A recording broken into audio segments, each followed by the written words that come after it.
Well, it's the arrival of a new year, and so this is an appropriate time to evaluate life and set some goals. We all know this. This is when we tend to evaluate the current state of things and say, how can I make some adjustments to improve my current state? And for many of us, that naturally begins to tend towards fitness goals. How do I improve my health? And so I would like to give you, unsolicited, Ben's theory of fitness goals. You didn't ask, you've not been wondering, how does he do it? But let me tell you, my theory of fitness goals, and it's here for free. 3 things I think you need in order to keep your fitness goals. Number 1 is I think you need an inspiring location. If you're gonna actually improve your health, for many people, what it's gonna take is an inspiring location. And you've experienced this. You go to someplace gorgeous, like up in the mountains of Colorado and breathe in that fresh mountain air, you'll just find yourself hiking. And you're not even a hiker, but you're like, I just gotta get out there. I remember going to Alaska and I was throwing a football with my brother and I was like, what time is it? And he was like, 2 a.m. But the sun didn't go down and we were like, we just wanted to be out here. It's amazing. The Sound of Music taught us this. You take a white lady and put her in a field in Austria, you don't have to tell her to spin around. You don't have to have some instructor going, get those spins going, ladies. They're just gonna do it. Right? An inspiring location can get you to move. There's something about awe that produces action, right? Another thing you are gonna need if you're gonna keep your fitness goals is an accountable community. You're gonna need an accountable community. If you don't have an inspiring location, you at least need some people that will shame you into showing up, right? Some of you need that. You need that group that's expecting you to be there, and if you're not there, they will notice and they will tell you about it. Where are you, bro? Class is starting. Get here. Do you even lift, man? Like, you need some people to push you to get you past that hump of the lack of motivation you experience inside. And so it's not a pulling force, but it's a pushing one to keep you going when your own internal desires have started to wane. Or the third thing you need to keep your fitness goals is a compelling goal. That I am so motivated by a goal, I can't stop. And let me be clear on this. Saying, yeah, I'd like to lose 5 pounds this year. That ain't it. You're probably not gonna do it. That's just not compelling. I'm talking about like a heart attack.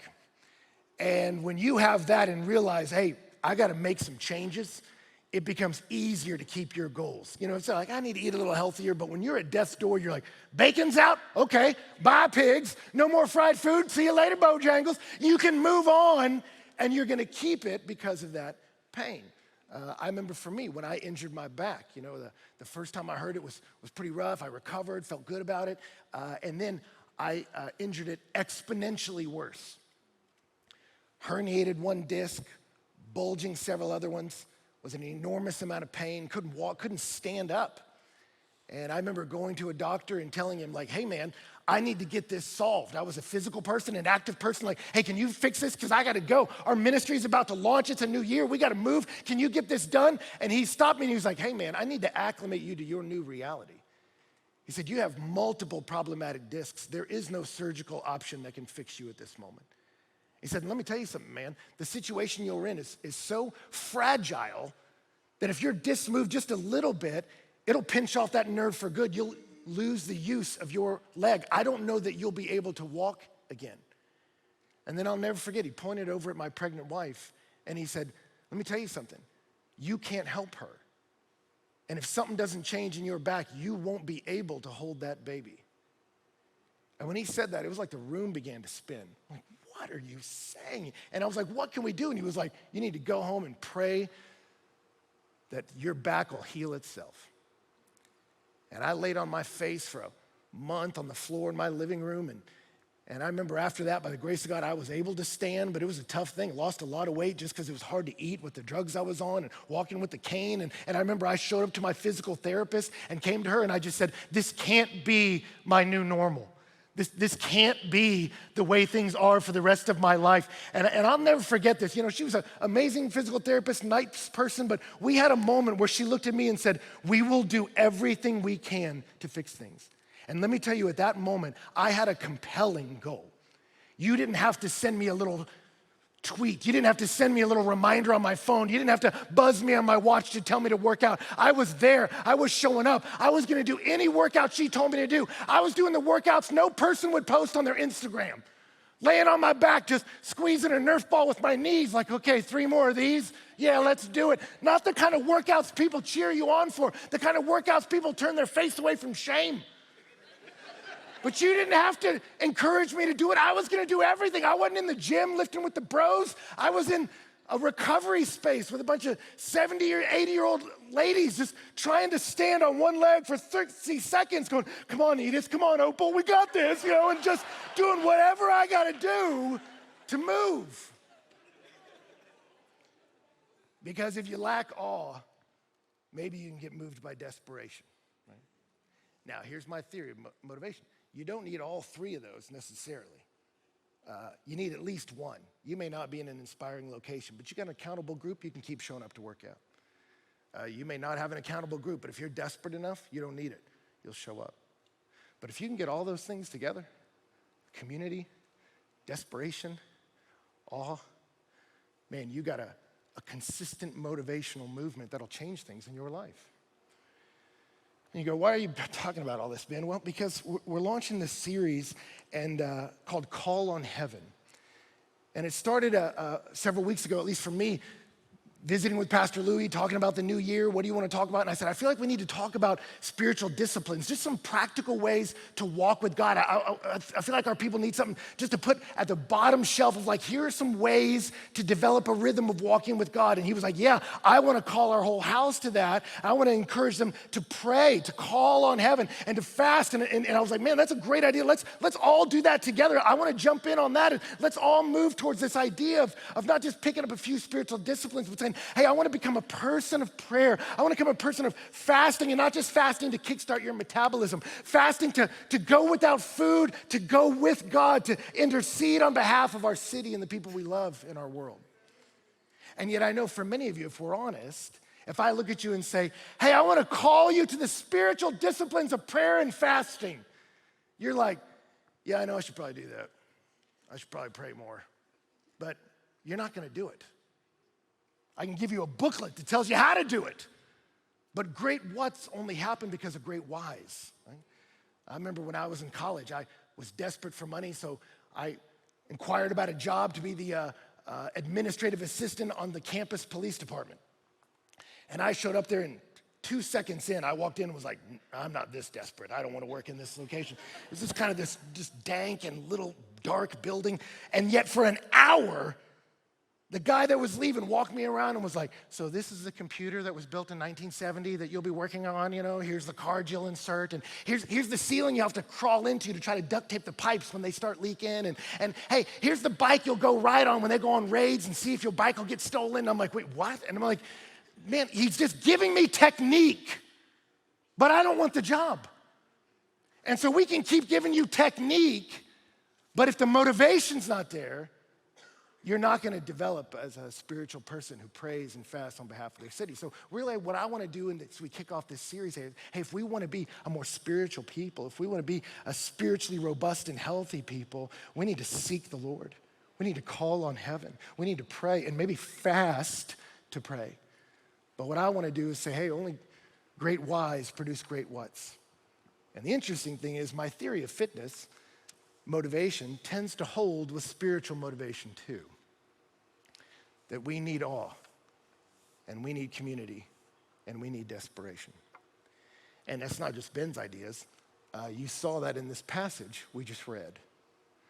To catch you up without going into a tremendous amount of detail, in the Old Testament, as soon as humanity breaks relationship with God, the whole world breaks. But with the stench of their sin still on them, God tells Adam and Eve, I'm sending a hero. The seed of a woman will one day crush the serpent's head. The one who deceived you and broke the world, I'm sending a boy to rescue you from the devastation of sin. And the hope of the Old Testament is the arrival of that boy. And then God begins to move all of history to designate a certain people and put them in a strategic location at the center of all the nations. And he said, you'll be my kingdom of priests. You're gonna be the people who know me and help the nations know me. And he strategically places them in Israel, the kingdom of Judah, here in this place to be the people that let the world know who God is as he prepares it to send his son right into the center of the nations so that the world might know him. And as we're arriving in this text, we get to a place that's the nation has fallen on some hard times. Here, the kingdom of Judah is in a difficult space.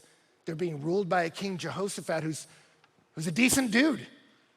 And yet in the midst of his leadership, he gets some disturbing news. And in verse 1, it says, after this, the Moabites and Ammonites, and some of them, these guys are getting me every time. Y'all don't know how to say it either, came against Jehoshaphat for battle. And some men came and told Jehoshaphat, a great multitude is coming against you from Edom, from beyond the sea. And behold, they are in Hazazon Tamar, that is in Gedi. So the king of Judah is informed, there is a coalition of nations coming against you. A vast horde is attacking from the south, and they've already mobilized. And when he gets that news, what? Yeah, a coalition of nations is coming after you. They're on their way. The natural next question is, how far are they? And he's told they're in En-Gedi. And many of you go, well, I don't know what that means. Where is that? It would be like if Brennan ran in here and said, we're under attack. And I said, where are they? And he said, the lobby. That's not time to create a strategy. That's not time to sharpen up your tactics. That's not time to call a meeting. You're gonna react just like Jehoshaphat did in verse 3. We watched the king respond. It says, then Jehoshaphat was afraid. Appropriate response. That word in Hebrew means terrified. He's freaking out. There are problems beyond my capacity to handle them at my door. He's desperate. Desperation. The Oxford Dictionary defines it as a state of despair, typically one which results in rash or extreme behavior. That I am despairing about my surroundings and it's pushing me to do something rash, which is not always good. It can be a dangerous thing. But I want you to see what the king does. In the midst of his desperation, he was afraid and he set his face to seek the Lord. And he proclaimed a fast through all Judah. And Judah assembled to seek help from the Lord. From all the cities of Judah, they came to seek the Lord. They mention it 3 times to try to drive the seed in deep. Seek the Lord, seek the Lord, seek the Lord. In the midst of their desperation, that was the motivation they needed to do what they were supposed to do all the time, which is seek the Lord. That word Lord, when it's in all caps, is the name Yahweh, the covenant-making God. And like this God who made a relationship with us, who called us for a purpose. Oh God, we need you to show up. Desperation leads to seeking the Lord. Desperation leads to fasting. They didn't need necessarily a manual or a guidebook. They understood we are in trouble. There are enemies at the gates. There are difficulties beyond our capacities. And as the king Jehoshaphat reaches right past military options and right towards his maker, God, you have to move. And let me tell you something. If we're going to be a people of prayer in these days, one of the greatest motivations we have is desperation. Desperation. Are we scared? It's interesting, one of my favorite professors is Dr. Hanna that I took in seminary, and he was teaching us about awakenings, revivals at different times in history where God moves in power. And he defined awakenings. He says, what is an awakening? It's when a whole bunch of folks came, he's kind of country, when a whole bunch of folks came to Christ and then changed the culture in which they were operating. That's his definition. Folks came to Christ, and it changed the culture in which they were operating. And then he said, if sociology is true, there are more Christians and churchgoers in our country than ever before, and there have never been so many of us who have had so little influence on the culture. It's not how big your meetings are. It's what happens afterwards that means anything. And when he was describing awakenings, he said it's a movement of God to get us to do what we should be doing anyway. God's people become interested in God's priorities. That's an awakening. That's revival. And there's spillover from that. There's an energizing of people to pray, and it becomes a mobilization of serving in the city, a mobilization of proclamation of the gospel, a mobilization of discipleship, of training people to walk with God. But if you look at when these big moments of revival happened often in the world, they were precipitated by desperation, by people who got scared. You saw it in what's called the Great Awakening in America, where God moved in power, and 1 in 10 Americans put their faith in Jesus. It's pretty wild. And what was happening at that moment, Jonathan Edwards was a pastor in Northampton, and as you can read about what was happening in Northampton before those days, historians say it was a time of unusual wickedness. Listen to this description. The young people had begun an evil practice of night walking, frequenting the taverns with lewd practices. And they would gather together late into the night and get together called frolics, and it was getting ugly. But into this lethargy towards the things of God, the Spirit began to blow. That they looked around and said, you know what, there's something going on with our kids. And you had parents get concerned about their kids. It's interesting, at the same time, 1600s in England, Puritanism had been rejected. People didn't want the stiff religion of the Puritans.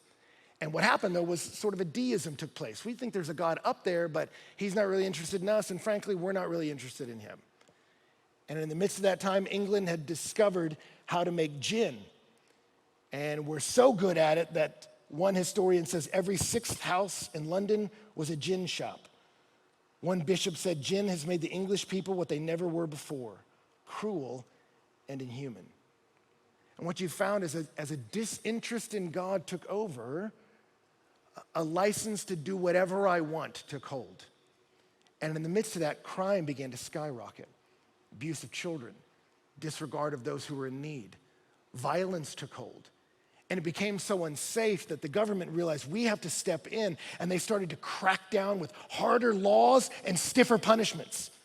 There was over 160 offenses that were punishable by death in London. They set up a permanent gallows in the center of the city because they thought if we kill these people publicly, it'll discourage some other people. But what happened was in London, it became a show.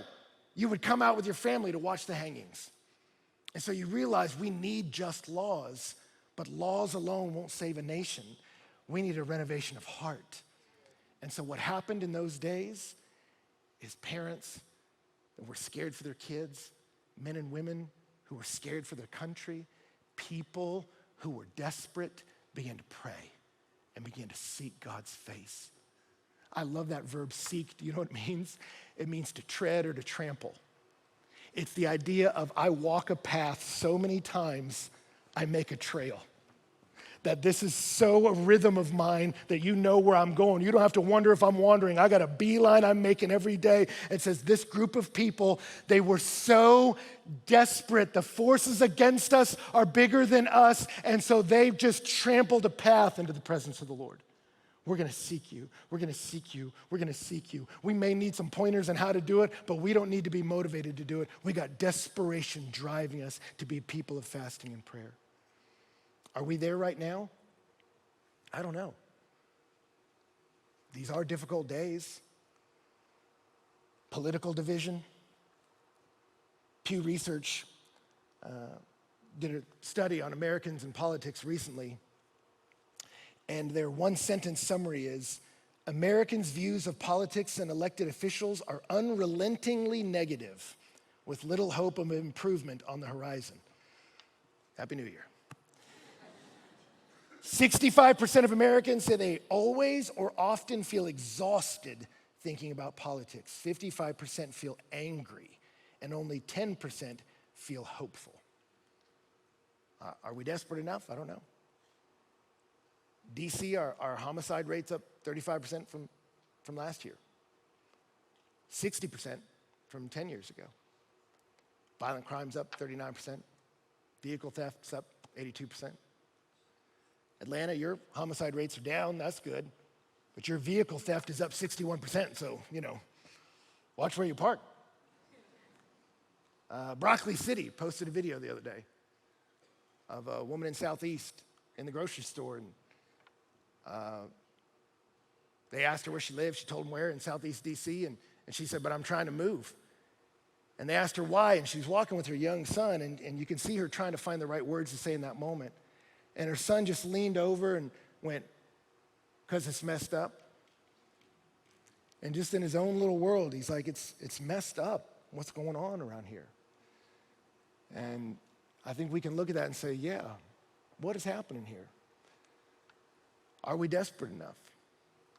The political division, distress and anxiety about mental health, shootings and suicides, wars and rumors of wars, wondering if peace is possible, wondering if we're all going to destroy each other. Are we desperate enough? I don't know. I can't answer that for you. I hope so. But I'll tell you what happens when we are desperate enough. We will pray. We'll seek the Lord.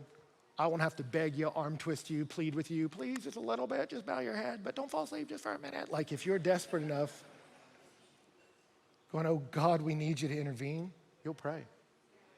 I told a story years ago of a buddy of mine on an airplane, and the engines gave out, plane began to plummet. And he said in that moment, half the plane got religion. And not just like, oh, God, help us. They were like, Jesus Christ, the Son of God from Nazareth, have mercy. I mean, he's like, it got specific. When you're desperate enough, you'll hit your knees and pray. And I don't know if we are or not, but I'm praying we are. But here's the thing, that's not enough. Because desperation can lead you to prayer, and it can also lead to some pretty terrible things. Desperate people can do terrible things. So my hope is desperation will lead us to prayer. But what they had, and I think we need, that will motivate us to be a prayerful people on behalf of our cities and our country and the world, is we need desperation and awe. We need to go, I can't solve this, but I know somebody who can. And that's where Jehoshaphat's leadership shines. His name, Jehoshaphat, means God is judge. And not just judge like with a gavel, judge like ruler and governor. His name means God's in control. And he lives up to it in the next verse, verse 5. It says, Jehoshaphat stood in the assembly of Judah and Jerusalem and the house of the Lord before the new court. And he said, O Lord, God of our fathers, are you not God in heaven? And then listen to what he says. You rule over all the kingdoms of the nations. Is he reminding God of that? God, you rule over the kingdoms of the nations. Say what now? Oh yeah, that's right. He's not reminding God. He's reminding himself. And he's reminding the people. Yes, we're desperate, but we're not the only ones in the equation. We have a relationship with the Lord, the Almighty, and guess what? He's not scared of a coalition of people whose names are hard to pronounce. He is a king over all the kings. He is the ruler of all nations. In your hand are power and might so that none can withstand you. He says, these problems are too big for me, but they're not too big for you. And so in the midst of that, he begs God to move, uses some language pulling from Solomon's day of dedication to the temple. There's language from the Exodus of God's rescuing in the past. He's recalling the faithfulness of God in the past. And then he has that beautiful prayer in verse 12 where he begs God, will you execute judgment? We are powerless against this great horde that's coming against us. We do not know what to do, but our eyes are on you. Let me tell you, as a leader, it doesn't feel good to say that first part. I don't know if you've ever led something, and if your people say, what do we do, boss? You don't want to start with, I have no idea.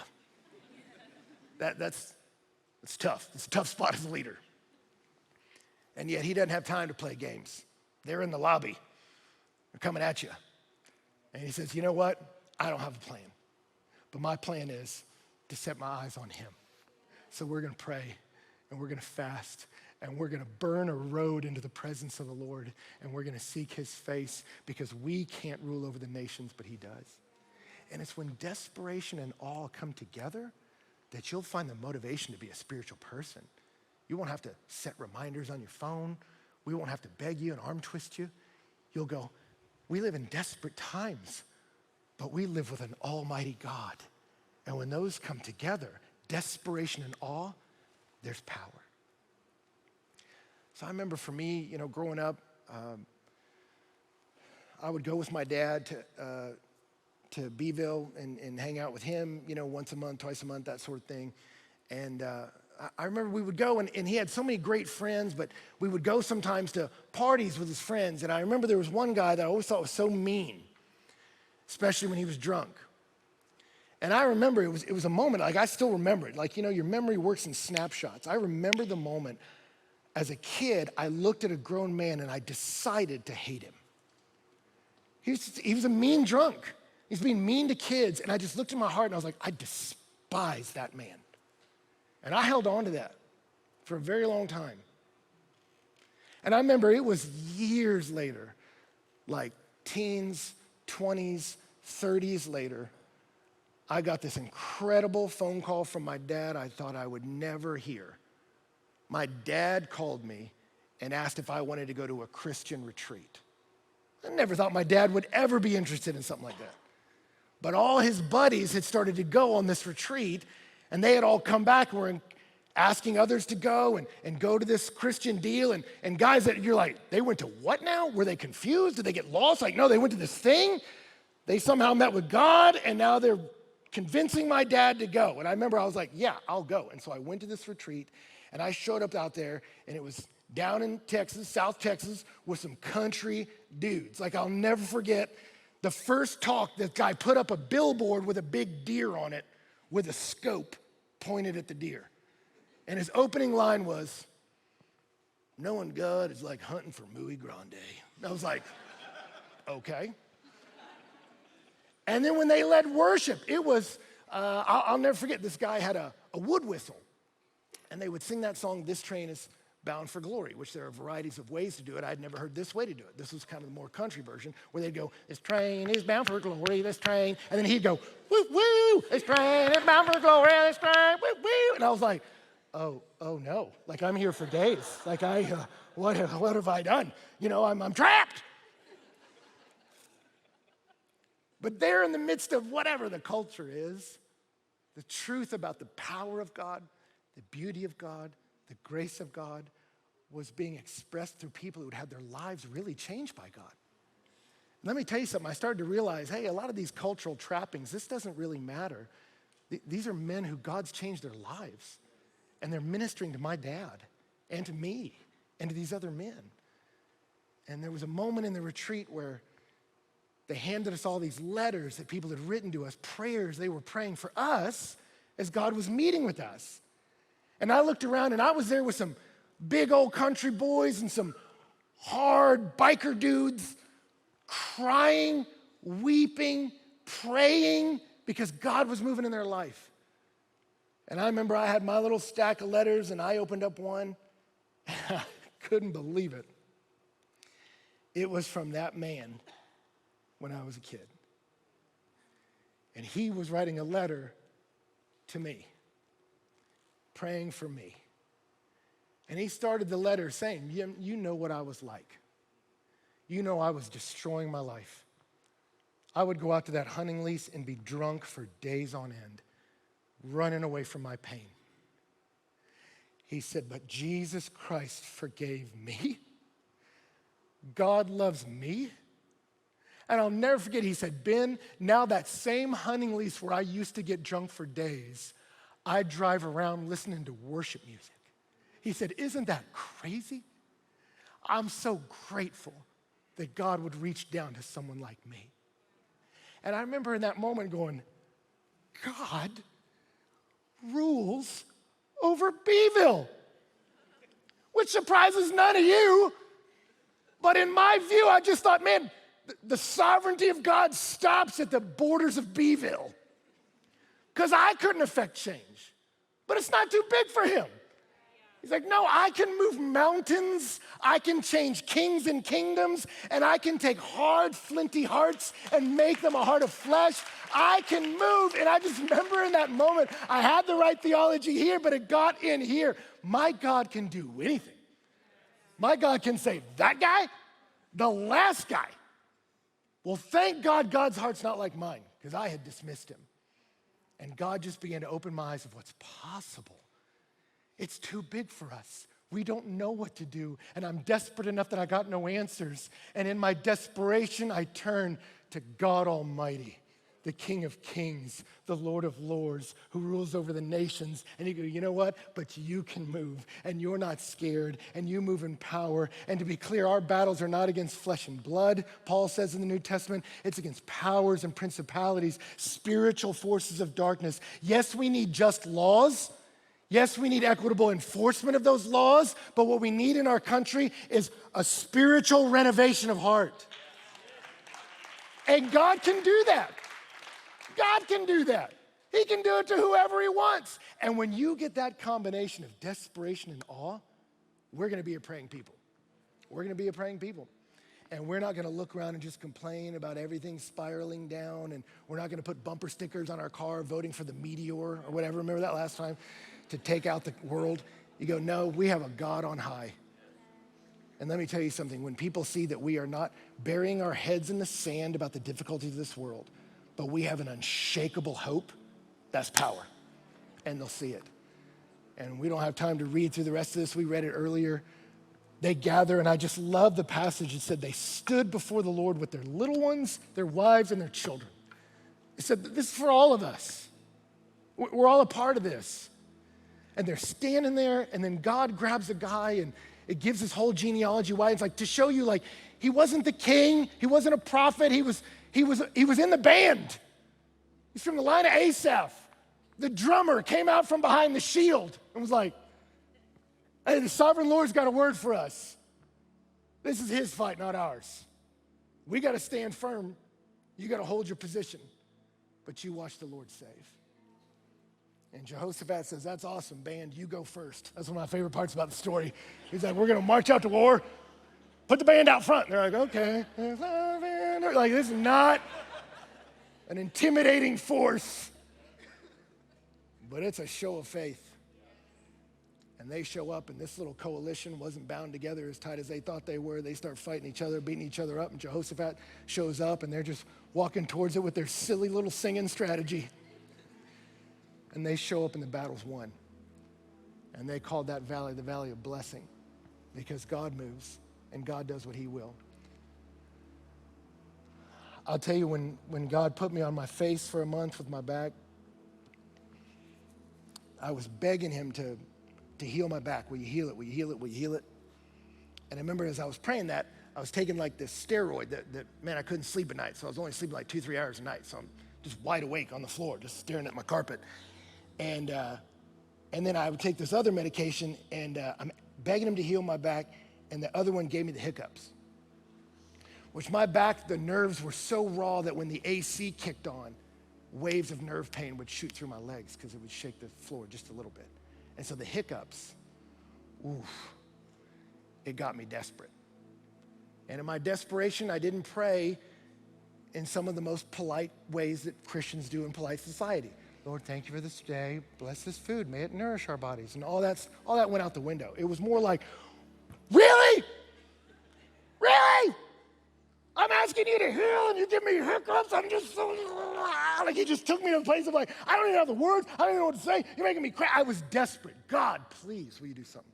And then in the midst of that frustration, I was like, you know what? Let's broaden the scope. Let's not limit it to Ben's pain. Let's talk about all the pain in the world. Will you do something? And as I started thinking about all the it's like literally my body was stuck, but my mind just starts looking at the globe, and I start thinking about the whole realm of human suffering. And I remember as I did that, it suddenly dawned on me, and the whole realm of human suffering, Ben, yours is not even in the top 10. I mean, you are begging God earnestly to heal your back. Have you ever begged him like that for so much of the injustice around the world? The collective weight of sin is crushing. And so I remember in that moment with my face on the floor, my prayers began to change. I just started thinking about all the human suffering, all the loss, all the pain, and I started begging him, God, will you do something? Will you do something?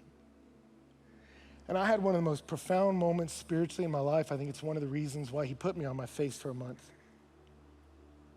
I felt like he pressed in and said, Ben, I have, and I will. God did not stand aloof from our pain. Jesus Christ entered it. I am aware of your suffering, and I'm not putting a cute bow on it. But he who knew no sin became sin for us. I took the penalty and the pain because of the crushing weight of sin, and I paid for it. And these are the days of grace. I'm offering hope and salvation and rescue to my people. And then there will come a day where I will wipe away every tear and heal every wound. I will do that. I have moved, and I will. And when you get that combination of desperation, God, will you move? But a certainty that he has and he will, that combination of desperation and awe will change you. It will make you a praying person. That God is not aloof from our pain, but he is powerful over it. God sees the devastation and it's real, but he has the power of deliverance and can move. In 2 Corinthians in the New Testament, the Apostle Paul says, we don't want you to be unaware, brothers, of the affliction we experienced in Asia. He's like, y'all got to know. We were so utterly burdened beyond our strength, we despaired of life itself. Indeed, we felt we'd received the sentence of death. But that was to make us rely not on ourselves, but on God who raises the dead. He delivered us from such a deadly peril, and he will deliver us. On him we have set our hope, and he will deliver us again. He said, I got to be real. It was desperate, but I got to be real. We got a deliverer, and he was raised from the dead, and he will deliver us. And so we got desperation, but we got hope, and that will lead us to pray. That'll lead us to fast. And my prayer is, oh Lord, as your people do what your people are meant to do, use us to be catalytic agents of change in our cities, in this country, in this world.